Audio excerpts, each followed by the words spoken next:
of his own and Forrest commands over Walden's Ridge, but Bragg also ordered that Philip Roddy, operating along the Tennessee River in North Alabama, that Roddy would mass his troops, basically a brigade, and thrust north across the Tennessee, and Stephen D. Lee would bring cavalry out of Mississippi into Middle Tennessee as well. Of course, in that day and time, what's going to be required to make that happen?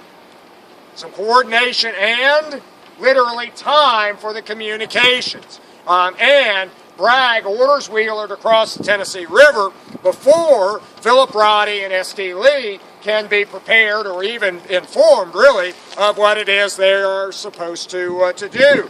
But as Wheeler makes his big loop, as it turned out, and gets chased out of Middle Tennessee by riding south and crossing the Tennessee River in North Alabama to the west of Decatur,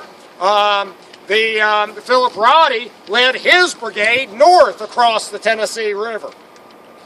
Now, if you're the one who finds the hornet's nest low down in the woods, and you pick up the stick and jab at the hornet's nest and stir the hornets up, you might be able to jab at the hornet's nest, stir them up, drop the stick, and run fast enough that you're not going to be stung, right? Well, guess what? Joseph Wheeler's the one who picked up the stick and stirred up the hornets. Read Philip Roddy's accounts. Philip Roddy rode north across the Tennessee River into the stirred up hornet's nest. And guess who got stung? Roddy did not make it very far north at all before he turned right around and went back to the south. Of course, this is another one of the what might have been, what ifs. But it's another illustration of just this whole communication, coordination, cooperation thing. Bragg is thinking on a bigger scale, but if you do, particularly in that time, how do you coordinate or synchronize any of those efforts? And Roddy's target potentially is the Cowan Tunnel, right? Which unlike all of this other stuff, has the potential to really damage Rosecrans' supply line. Right. But as a result of Roddy's effort, and Lee doesn't really do much at all, but there is some threat. And this also will stir up some irregular Confederate forces in Middle Tennessee. There actually is a rise of attacks on the line of the Nashville and Chattanooga Railroad. So in addition to 11th and 12th Corps troops being stopped initially to deal with Joseph Wheeler, now there is a need to better defend the Nashville and Chattanooga Railroad. Also, as Dave is going to get into in just a minute, the 11th, 12th Corps detachment under the command of Joseph Hooker is not necessarily the best group of happy campers there are on the face of the earth. This situation in Middle Tennessee is going to allow Henry Slocum to get himself detached with one of the 12th Corps divisions as kind of permanent guard of the railroad in Middle Tennessee. But as a result, the 11th, 12th Corps troops are scattered in detachments all along the line of the Nashville and Chattanooga Railroad from Bridgeport back up literally to Murfreesboro, Tennessee. Well, now in late October, what's the order? Conduct the break-in. And so what's Hooker got to do in just a couple of days' time? Try to get these troops together. The 11th Corps troops were on the southern end of this. It was easier to mass the bulk of them. The 12th Corps troops were more in Middle Tennessee, spread out over a longer area. Gary is ordered to mass his 2nd Division and bring them forward. But in the end, Gary can only get about 2,000 or so of his men gathered up. Some regiments largely intact, some regiments as detachments, and some of the troops literally will catch up with Gary's division on the march. So that's a challenge. They also have to get transportation organized, and what's it been doing a lot of in October? Raining. And they start out on the road from Bridgeport towards Lookout Valley over a road which was very difficult to begin with. Read the accounts of Crittenden's men in August and early September when they march along that road. It already was a difficult road. Now it is wet and muddy, and as a result, as I said earlier, Hooker does not arrive in Lookout Valley from the west, coming in through the Running Water Gap, the Whiteside Gap, along the line of I-24 today, the Nashville and Chattanooga Railroad. He does not arrive in the valley down there until October the 28th, basically a day late. Now, as Hooker marched through Running Water Gap, he does both purposefully and inadvertently something that's going to help the Federals or the Federals out very dramatically. Some might ask, didn't the Confederates know that the Federals might be trying something like this? Didn't they know that Hooker might be marching into the valley from the west? Well, believe it or not, they do have a few hints, but it's the mass of evidence, and of course, what is Bragg more focused on at this time? Fighting the enemy in blue or the enemy in gray? The reports of some Federal movement from the west do not get analyzed properly initially. Additionally, who is now the leader of the anti-Bragg men in the Army of Tennessee? Longstreet. James Longstreet. And Longstreet is more focused on the dealing with the anti-Bragg situation and also internal politics within his own wing and his own divisions.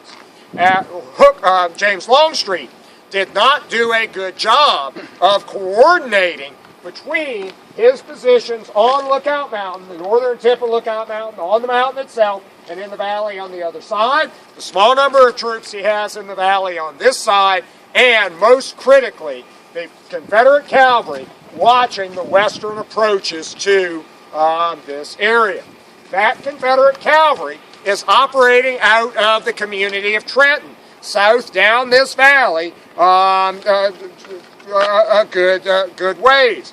When Hooker is marching in through, and let me, I'm going to draft to some of you all to be Joe Hooker. Let me get you to stand right here. I'm going to get you to stand right behind him. So me behind him? Yep. So, thank you, Preston, for joining in. Let's see. I need a couple more Hooker volunteers back here. Wait a minute. We need more Hookers. Where's our Pennsylvanians? There we go. Come on, you got to get in that line over there. That's really good. You should be at the back end of the line. In fact, we're going to make you John White Gary, not Lieutenant Gary. Okay, he's dead. Right. Well, yeah. But you don't know that yet. Okay. When Hooker is marching through the valley, as he's approaching this end of the gap, there is a road that runs over a spur of the Sand Mountain range that goes more directly down to Trenton. Well, he has to be concerned about that. What might come up this as he comes into the valley and turns in that direction? Some Confederate force. So some troops, in particular one regiment, are sent over that little spur and to watch that approach. Well, as you all have pushed through the valley, you've pushed the Confederates back. The Confederate cavalry is based out of Trenton. And Ken, I'm going to make you the Confederate cavalry at Trenton. You've just been pushed back towards your base at Trenton, okay? But all you're doing is watching this road. You don't push on anymore. Now you're watching him, but he's not advancing anymore. So, must not be anything serious, right? Yeah. And you don't make a real accurate report. You also don't really press the issue any. And the rest of Hooker's column comes into the valley, turns north, and marches towards Brown's Ferry. And that's going to happen down there in the valley. And on the afternoon, or midday of October the 28th, 1863, Federal columns start marching up the valley from south to north towards us along the Wauhatchie Pike, which is the road you see that traffic moving on right over there. That road leads south on down into the valley. Hooker's column, 11th Corps troops in the lead, start marching up this road. There are some of Longstreet's troops out here, and there will be some skirmishing in this valley. And in fact, the 154th New York is going to push up against some Confederates who try to delay them. You see a hill right over here. The larger, there's kind of a continuous one of the little hills, but then there's a larger one right there. 154th New York will push some Confederates up on and over that hill. Now, as you look to your left, beyond that hill, you can look up and see a couple of commercial buildings, one of which has a yellow front to it. You can actually get out of the way. Can you step over and see the commercial building with the yellow front? Okay. Now, notice just to the right of that commercial building, there's a gap in the hills, right? The main road over the tip of Lookout Mountain, as it came over the tip of the mountain, actually split. It branched. And there were two crossings of Lookout Creek. One of them where the road, the highway in front of the yellow commercial building, the Cummings Highway, one of the branches crossed about where the modern road crosses today. Also, the Nashville and Chattanooga Railroad tracks. The first set of tracks that we see right above the Wauhatchie Pike, that first set of tracks is the historic alignment of the Nashville and Chattanooga Railroad. Today, there are multiple lines, rail lines over there. Right down here above that, where the tractor trailer was just running, you can see a second track a little bit higher. There are even more tracks beyond that. The large Wauhatchie yards are just right down here. But the railroad turned and went through that gap. And there was a road junction at that gap as well. Those Confederates are going to be pushed back towards the bridge over Lookout Creek. Hooker's men are going to continue marching northward. They'll go a short distance beyond that next hill, above and to the left of the building, the yellow front building there, a hill that later becomes known as Tyndale's Hill. Just on the other side of it is where the road, the other branch of the main road, where it came out into to the valley. They'll push the Confederates back beyond that. And Schurz's division and the other 11th Corps troops are going to march on north towards Brown's Ferry. And that afternoon, a big cheer rises from the Federals up at Brown's Ferry. Because all of a sudden, what comes marching in from the south?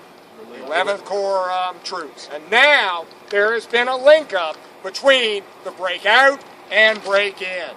And who now owns Lookout Valley? Well, coming along at the rear of Hooker's column is Gary's much-reduced division. And guess what he's gotten to shepherd along? The wagon trains.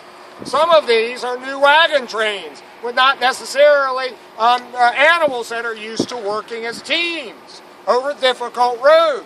They've been having real difficulty moving the wagons. And they have been moving more slowly, and a gap has opened in the Federal column. The 11th Corps troops have gone up to Brown's Ferry, and as darkness comes, about 5 p.m. On that October day, Gary has only made it to a short distance this side of Wauhatchie Junction. And that's as far as he gets. And he goes into camp.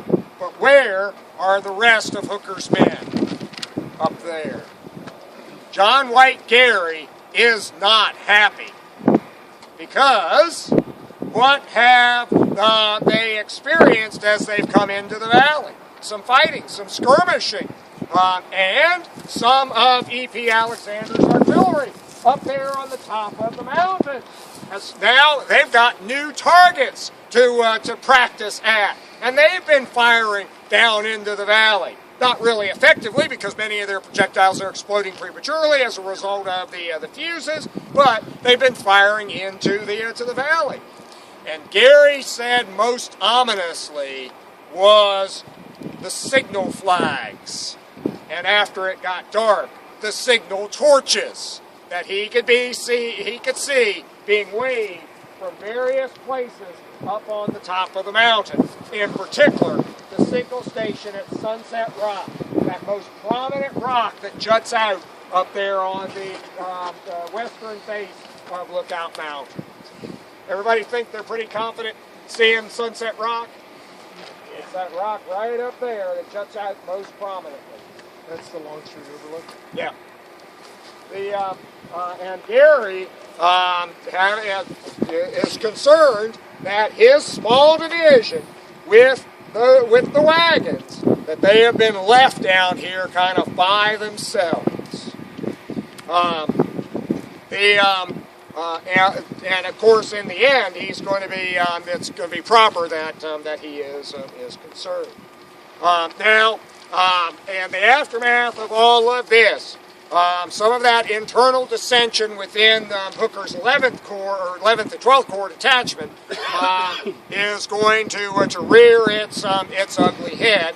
And Dave, you wanted to say a little bit more about that. Well, if you're familiar with the famous movement, we're going to send 20,000 men in a week's time. That was Edwin Stanton's prediction, and the War Department, or I should say the rest of the Lincoln cabinet, scoffed at him. Well, they accomplished that, except by the time we get here, we're not talking about 20,000 men anymore. Originally, the plan was to move 3 divisions of 11th Corps and 2 divisions of 12th Corps, and then people started to grab pieces of that right and left. And so, by the time we get here, we have Gary's quote-unquote division, which is really more like a reinforced brigade, only about 5 or 6 regiments, 1 battery. The 2 11th Corps divisions that move on up the valley only add a few thousand more men. I think that Hooker's total strength here is somewhere around 8,500 people. So that 20,000 man corps has been attenuated by the time it gets here to 8,500 men. And none of these guys are very happy about serving under Joe Hooker. Famous for losing at Chancellorsville. Famous for blaming the 11th Corps for losing at Chancellorsville. So you can imagine how generals like Karl Schurz and Schimmelfennig, who's my German speaker? Kurzanowski, Vladimir Kurzanowski, all of these foreign immigrant soldiers that make up the 11th Corps, you can imagine how happy they are to serve under Joe Hooker again. And there becomes a great deal of tension about the movement and a great deal of tension about Hooker's leadership decisions. And all of a sudden, Hooker has essentially allowed Gary to halt out here. When that concern is brought to his attention, he sort of breezily dismisses it. Says he has posted outposts to watch the approaches. Yeah, and to some of the men of the 11th and 12th Corps, suddenly it's beginning to look a little bit like Chancellorsville again. They have an exposed flank to the south. They're sort of isolated in small groups, and so overall, they're unhappy with both their commander and the tactical situation they're put in on the night of October 28th. I think they probably had a right to be. I don't understand why General Hooker didn't exert more concern, but in fairness, he didn't have a lot more troops with which to do anything with either. Now, it's possible he could have brought all of those other two 11th Corps divisions back down and made a stronger camp here at Wauhatchie. Wauhatchie's sort of like a stopping point. When I first started to read about this, I was fascinated about it because, to go back before Chickamauga very briefly, General Thomas J. Wood comes out here, halts in the exact same spot, and has the exact same concerns, relays them to his Corps commander, who dismisses them. And then Wood actually retreats back into the valley, and this all happens in September 7th, 6th, 7th, 8th, well before the Battle of Chickamauga. But it's a mirror image of what's going to happen here on October 28th when Hooker comes up. The difference being that Hooker doesn't pay attention to those concerns. Geary doesn't retreat, and so Geary stays at Wauhatchie through the night of the 28th.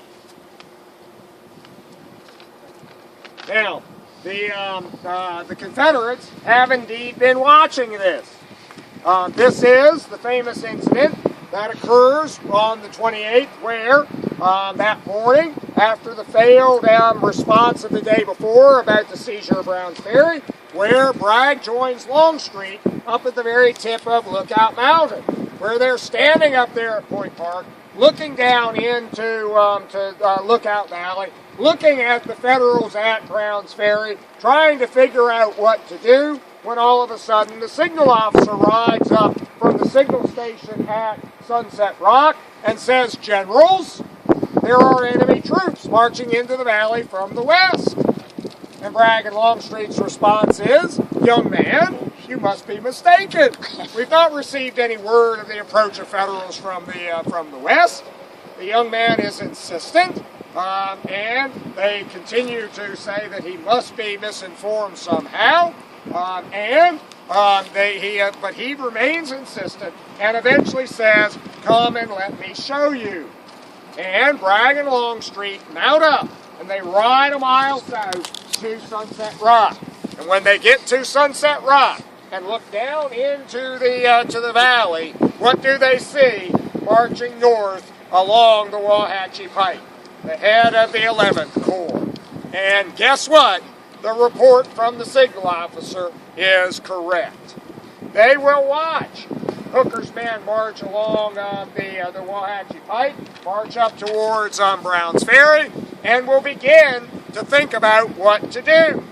The day before, they had tried to address Brown's Ferry by sending just a single division over Lookout Mountain. But now, the decision is made to send two of Longstreet's divisions over the mountain. But since the Union guns on Moxon men make movement over the tip of the mountain during the daylight hours almost impossible, they decide to do it as a nighttime operation.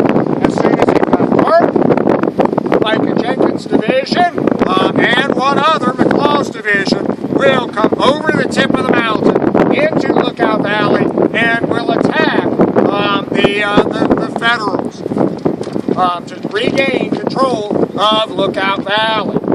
Bragg leaves and goes back to Missionary Ridge to his headquarters. The orders are issued, but in the end they are going to miscarry, and only Micah Jenkins' division is actually going to start to move. And as darkness comes, you have the 11th and 12th, or the 11th Corps, two divisions up at Brown's Ferry with the Brown's Ferry force, and you have Gary's division going into bivouac right down here. Now, Gary, as we've said, was very concerned about the situation. Gary actually is more concerned about a Confederate force approaching him from the south. And when he deployed his outposts using Butterfield's outpost manual, basically circling, ringing his camp, he actually weights his outposts to the south. But he does put troops out to the north, and Rickard's 29th Pennsylvania is up in this area watching the area that comes from the two roads, the two branches of the road over the tip of Lookout Mountain. They also get some other warnings from a few Confederates that they have captured and from interaction with the Rodens. They round up Mr. Roden, a justice of the peace in this civil district of Hamilton County, and he is convinced to provide them some information. Mrs. Roden is much freer with some information, saying, "You all are going to be attacked tonight." Now, how she knew that, nobody knows. It's probably just her mouthing off. But that's going to be remembered, and we'll get back to that later on. But Ferry is concerned. He will put his troops into bivouac just to the south of us down here. We'll get a little better sense of that a little bit later on. And then most of the men are going to be told to sleep on their arms. Several of the regiments will break into the left and right wings and go into formation, one wing behind the other. The men stack their arms, and they're told to literally bivouac on the battle line, to simply lay down and get some sleep. It is not long before there is some picket firing at the outpost, because indeed Micah Jenkins' division is going to attack. Now, Longstreet learned not long after dark that the orders for McLaw's division had miscarried, and in fact James Longstreet ordered the attack called off, and Longstreet himself returns to his headquarters at the Watkins house, which I pointed out this morning as we drove into town. But Micah Jenkins, looking to cement the likelihood of his getting command of Hood's division in the aftermath of Hood's wounding, is going to go ahead and launch an attack. Jenkins is going to put Benning's, Robertson's, and Law's brigades up on those wooded hills that you see over there. Again, find the building with the yellow front. Now look just above and to the left of it, and you can see a hill that is wooded, mostly with pine trees. There are troops, and actually, if you now also look at your map once again,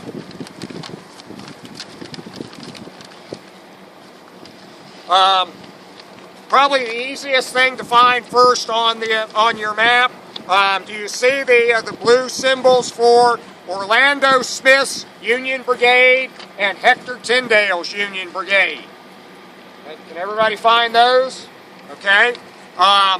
Hector Tyndale's brigade is shown attacking from west to east against a hill, and just on the other side, or just to the south of that, you see the farmstead of Elisha Parker and the red symbol for Henry L. Rock Benning's brigade. See that? Okay. That hill that Hector Tyndale is going up against is the hill over here that is wooded with the pine trees on it. Okay? Orlando Smith is going against, and today that hill is called Tyndale Hill as a result of this. Orlando Smith is going against the next hill to the north, which is actually more of a hill complex. If you look further to the left, almost literally to the edge of the parking lot, you can see a hill with kind of multiple peaks, and you can see a cell tower silhouetted against part of the hill. Can folks see that? Okay, that's Smith's Hill. Now, Smith's Hill has actually got several individual knobs and points. We'll try to get a better view of that a little bit later on. But up on Smith's Hill, Robertson's Texas Brigade and Law's Alabama Brigade are going to be put into position. Those troops are to be a blocking force to prevent the 11th Corps troops and the Browns Ferry forces from coming back south, while John Bratton with Jenkins' own brigade of South Carolinians comes through the gap in the hills where the yellow front building is. They line up along the road that was similar to what is Cummings Highway today, and then they attack south through an open wooded area. That open wooded area is where these houses are right here below us. Between the bottom of the Walmart cut, this Walmart is built on the top or on the site of a prominent hill in the valley. What they did was they blasted the top of the hill off in layers and pushed it down to create this pad for the Walmart. But Bratton's men are going to literally advance down along Moss Avenue and the other street down here through these houses, an area of open woods, a density probably similar to what you see right here. This is actually thinner now than it used to be. This neighborhood is one of the ones that was devastated by the tornado outbreak of April 27th. It also floods pretty badly, and some homes have been bought out down there as well. But Bratton's men, lined up in line of battle, are going to come south through where that neighborhood is. Basically, their left flank against the railroad, at least initially, their right flank coming over into this area where we are now, but of course down below us. And they're going to move through that open wood. Rickard's 29th Pennsylvania outpost troops are going to fall back in their front. And at the same time, Gary is now deploying his troops into line of battle to deal with this. Gary's men have gone into camp on the Roden farm and in the area of the Roden farmstead, which was right down here. Now, look right down up here, you can see a chemical plant. To the left of it, you can see the orange windsock, so that you know which way the wind is blowing when they have a chemical leak and which way to run. Okay. The chemical plant is basically sitting where the cornfield was on the Roden farm. The Roden farmstead was just beyond the chemical plant building. Now, the next thing beyond the chemical plant buildings, you can see a rise of ground that has a bunch of tractor trailers parked on it. Can you see that? Yep. Okay, and on the left edge of that, close to the railroad radio tower, you can see part of a brick building. We'll get a better view of that in a little bit. But that knoll where the tractor trailers are parked was once more prominent. It has been cut down and flattened to create that parking area for the trailers. Gary is going to deploy his troops at right angles to the railroad and the Wauhatchie Pike at the base of the rise or knoll and facing this way. Gary, or 4 guns of Knapp's Pennsylvania Battery under Captain Atwell, with Gary's son Edward commanding one of the sections, deploy on the top of the rise where the tractor trailers are located. And they prepare to receive the South Carolina assault. Moved off of the road are the wagons. They are off of the road to the west of the road, down in a large open area down here, and they'll come into play in just a minute as well. Bratton's men move south through the open woods, and as they approach the federal line, they have a major obstacle to deal with. There is a major drainage to Lookout Creek, which is over beyond the hills, or beyond the Wauhatchie Pike, beyond the railroad, beyond the hills, at the base of Lookout Mountain.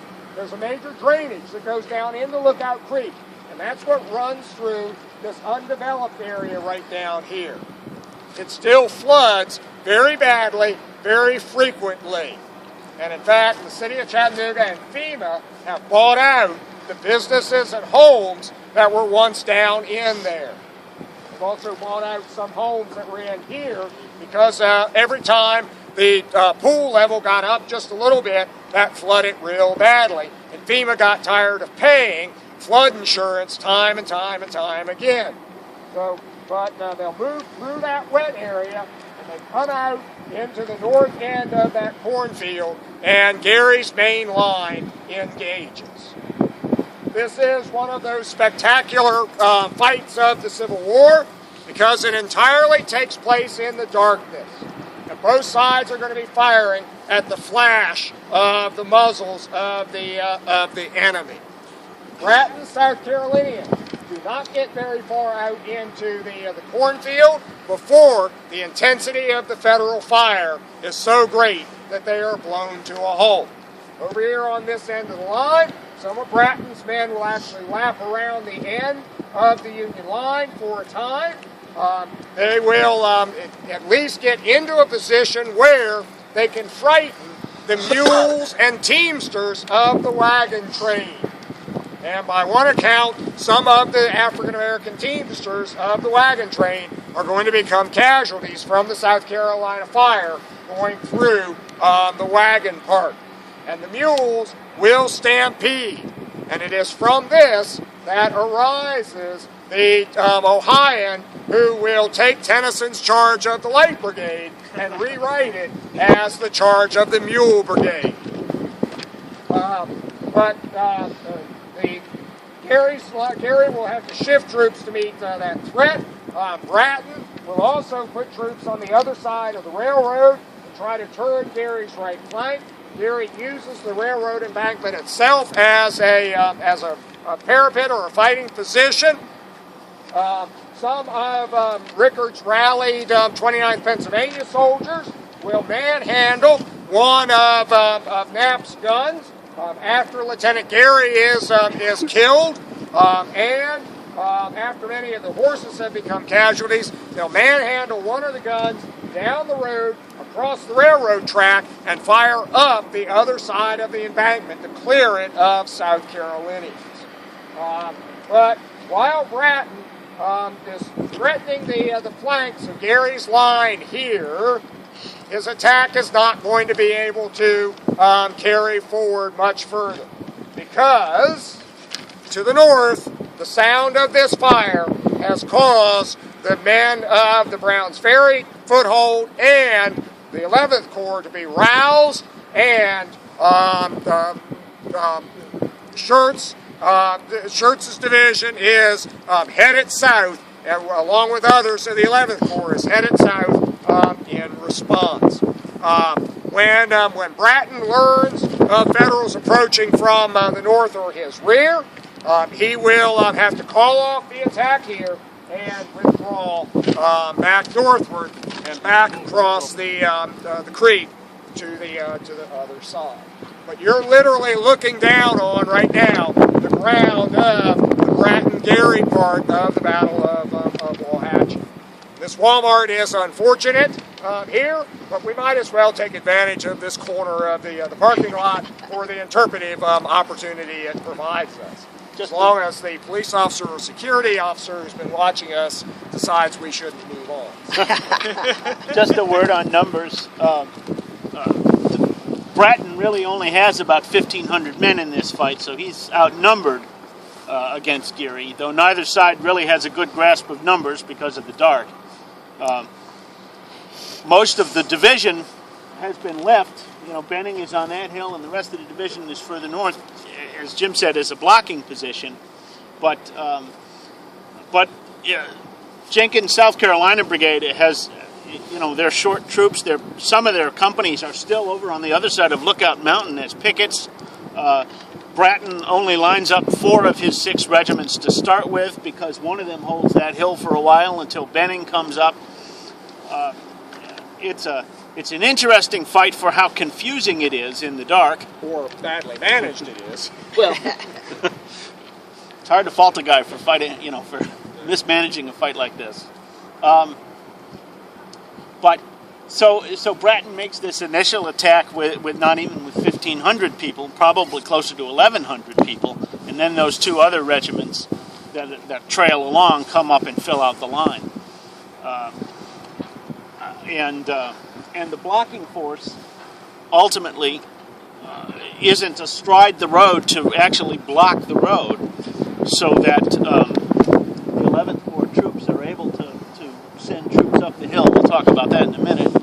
But they're able to push down the pike, and that directly threatens Braddon's rear. Questions or observations? This is a question. Which shores energy Where did you do that? It's on the railroad property. But I'm told there are still earthworks on the top of that hill right over there. Have you ever been up there, Anthony? Yeah, Okay. yes. Yeah. The railroad still owns that hill. There were earthworks on the top of Tyndale Hill there after the battle, but they were mined away by the construction company that owned that hill. Tyndale Hill is now owned by the National Park Service, but before we got it, the top 20 feet or so of the hill was carted off as fill material, including the earthworks. Smith Hill we'll talk more about, but the Federals eventually built a line of earthworks along those hilltops, and then on down here. They're going to abandon some of this and pull back closer in into that direction. But then, as Anthony said, you'll get all these winter camps out here, and there are probably, a dozen pencil sketches of guys from sitting on this hill right here, drawing all these winter camps down.